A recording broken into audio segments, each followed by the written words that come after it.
Hello there, you're watching the press preview, our first look at what's on the front pages as they arrive. And it's time to see what's making the headlines with the journalist and author Yasmin Alibhai-Brown and the editor of Politico's London Playbook, Wickham. Good evening to both of you, and you're both going to be with us until midnight, aren't you? So I'll be talking to you in just a moment. But first, let's take a look then at what's on those front pages.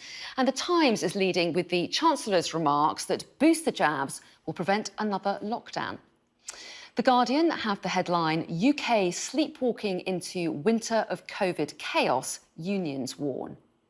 On the front of the Financial Times, they report on Downing Street recalling Emily Lawson to run England's COVID-19 vaccine programme.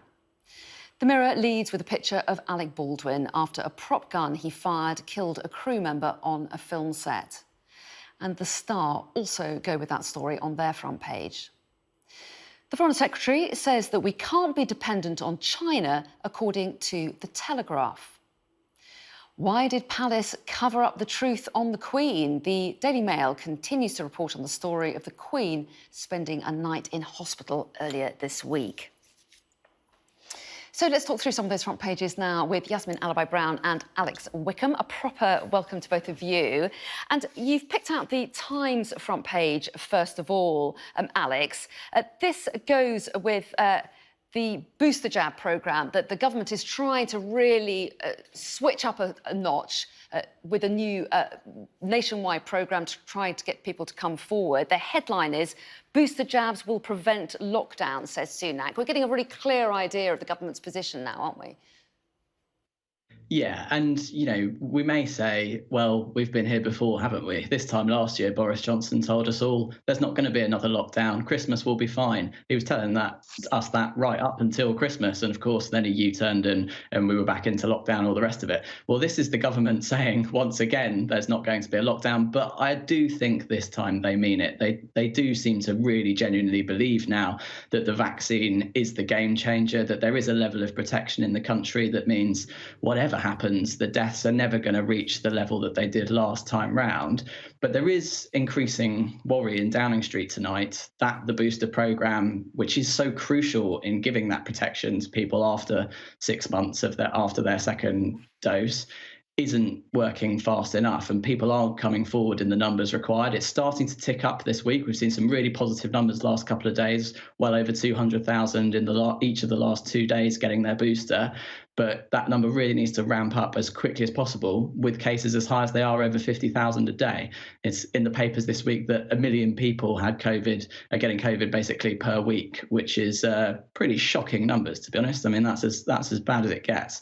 So that booster programme, Rishi Sunak saying, is the way to prevent lockdown ever happening again. And people just need to go out and get it. Well, yes, that's right, and the numbers are high. But Yasmin, the Prime Minister today was saying we always thought that numbers would go high, but he didn't see any reason why tighter restrictions might be needed at the moment. But how likely do you think that the booster programme will go well? I mean, the original vaccination programme went extremely well, didn't it? Are you confident that people will come forward and the vaccinations will be there when they need them? Well, I mean, I had my booster jab this week, which is very good. I think it is ridiculous for Rishi Sunak or Boris Johnson to be the know-alls in this situation. They keep saying they're following the science and listening to the medics, and the majority of people in those professions are incredibly worried. The vaccination program has been fantastically well coordinated. I've just come back from France, where I never saw a single person in Paris without a mask or not keeping to the social distancing law. You went to every restaurant, you had to follow strict guidelines.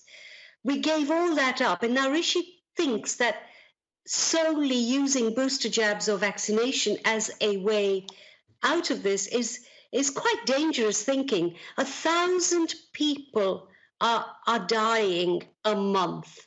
Yeah. Now, if this was TB, how would the nation react? And the rates of infection, as we've just heard, are incredibly high. So we need a much more coordinated effort, and don't shut off avenues which might be needed.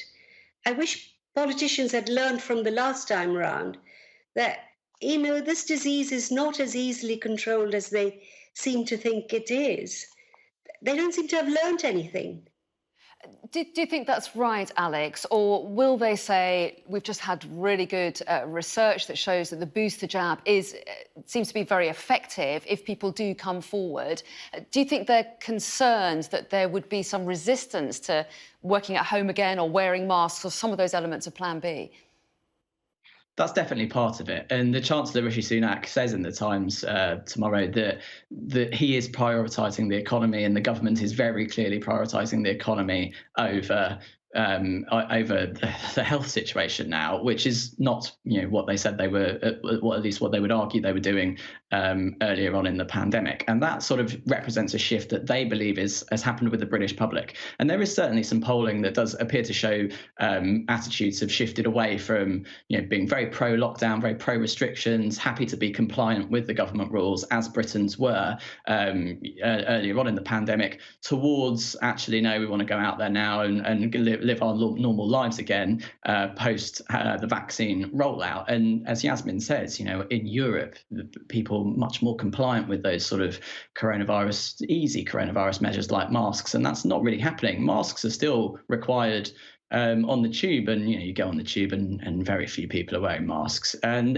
there has definitely been a sort of drop off, I think, in just general keenness to do some of these basic measures among Brits, and that's definitely reflected in the government. Okay, yeah, and Yasmin, I can see you want to come in there.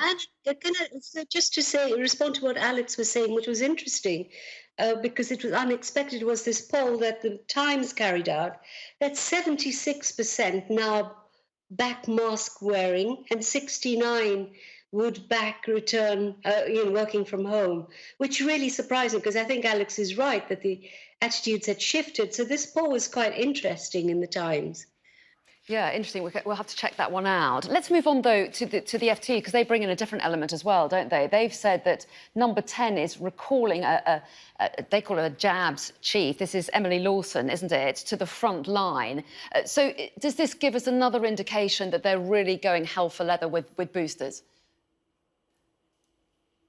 Yeah, I think so. Emily Lawson, not one of the most high-profile officials in the government. She was originally sort of one of the most senior people in charge of the vaccine campaign last time round. Boris Johnson was so happy with her work that when COVID was going a bit better earlier in the year, he whisked her off and took her to be in charge of his delivery unit in number 10, which was sort of everything else the government's doing in the Conservative manifesto, trying to get some of that started. It's a sign of the times and how things are going that she's had to be taken back away from that and put back on vaccines again.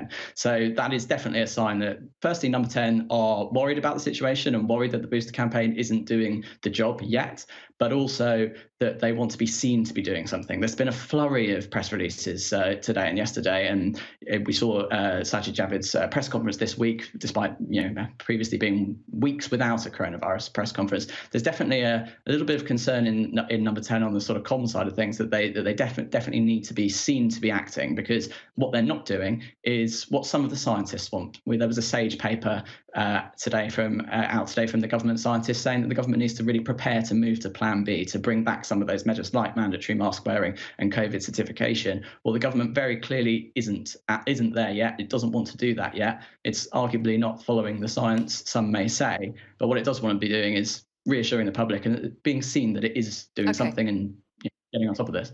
OK, let's move on to one of the other stories making the front pages. And the Telegraph goes its own way. They are quoting Liz Truss, the new Foreign Secretary, newish Foreign Secretary. And the headline they've gone with is her saying, we can't be dependent on China. So talk us through this, Yasmin. So it's a very interesting intervention, if accurately reported, that Truss, it isn't just about dependency. I think this is a real challenge to China, because it is one of the growing superpowers. One cannot deny it, and globally so. And this, I think she's kind of drawing a line here, saying, we're watching you. We are not going to become dependent on you.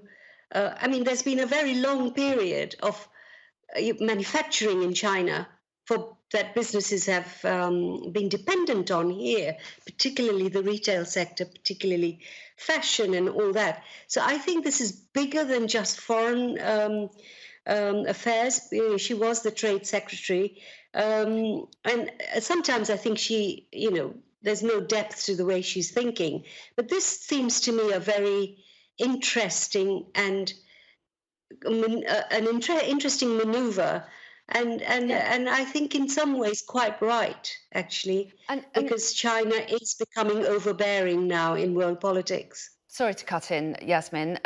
This is an interview, isn't it, that Liz Truss has given the Telegraph, Alex?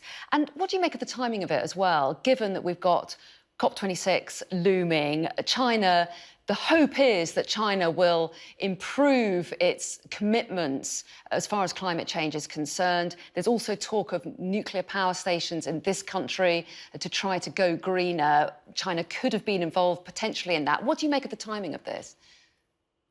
It's fascinating, isn't it? I mean, by all accounts, the run into COP, which is just a few days away now, 8 or 9 days away, is not going very well for the government. President Xi of China is not coming. It doesn't look like there's going to be that big, incredible world-leading agreement led by Boris Johnson to save the planet from climate change. That doesn't appear to be on the cards. Expectations are set very low. The government needed China on board. I was speaking to one member of the government the other day who said the worst thing that could have possibly happened to the world was coronavirus originating in China, setting off this sort of chain of events that has turned China away from the international community. It's seen Joe Biden kind of openly speculate that on the Wuhan lab theory. It's seen politicians like Liz Truss today, the British Foreign Secretary, taking quite a hard line against China. And from a point of view of climate change, regardless of all the other important issues related to China on the economy and human rights and all the rest of it, but related to climate change, the world needs China on board, and that clearly isn't happening at the moment. OK, we'll take a pause at that point. Coming up, though, stay there, won't you? We've got lots to talk about, including Rishi Sunak will put parents at the heart of his budget next week with £500 million for new family hubs. We'll tell you what that means. It's Inside the Times, coming up.